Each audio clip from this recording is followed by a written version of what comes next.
Bismillah ya ku buka muak ku cawa ngucak khasa menjak rusak sino radu mu panjak jajaman ramlia puari kaban mekha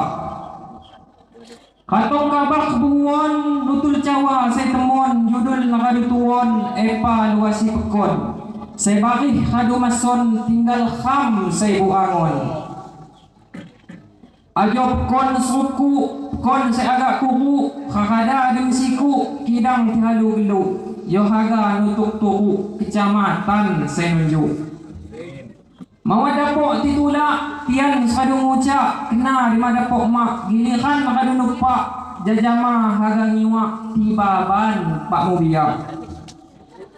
minggu menjadi bulan nuhapan kebuayan bahong jak kecamatan nyusung tian ku bidan hagang ni bimbingan lain haga nyutikan nyana kilimuak segala hang nyutik bang suwa bidan puka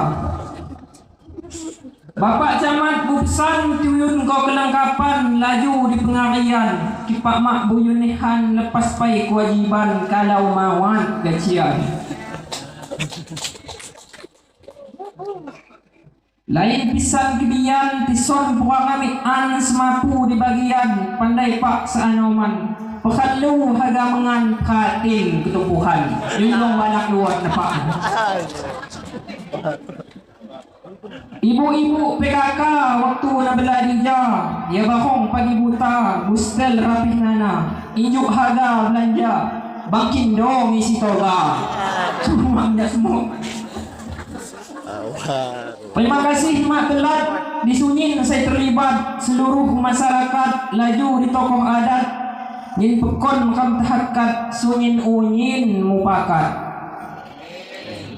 kecamatan mak lupa turuk lamun bujasa lain pisan mendua katong bimbing dija ku bapak camat cawa ya Allah mati buya sikam muhanjak hati tubok monih kali ini waktu evaluasi katong PJ Bupati atau saya mewakili selamat datang Sunyin. Terima kasih mak lupa atas Sunyin unyina kadungita waktuna yang dapok penjajama silaturahmi bersama di sehuku tepatna. Kita kurang berkenan jak cara penyambutan laju di penempatan serta di jamuan mak lain kekurangan serta kehilapan. Lain hal tak sengaja Sunyin kadu usaha kidang maulah dia karena batas mampuna dan kisapai busuya semahapan jajama papada semahapan kamu unyina. Papecuh kata ija cukup kano kuari akhir penutup kata wassalam ku akhiri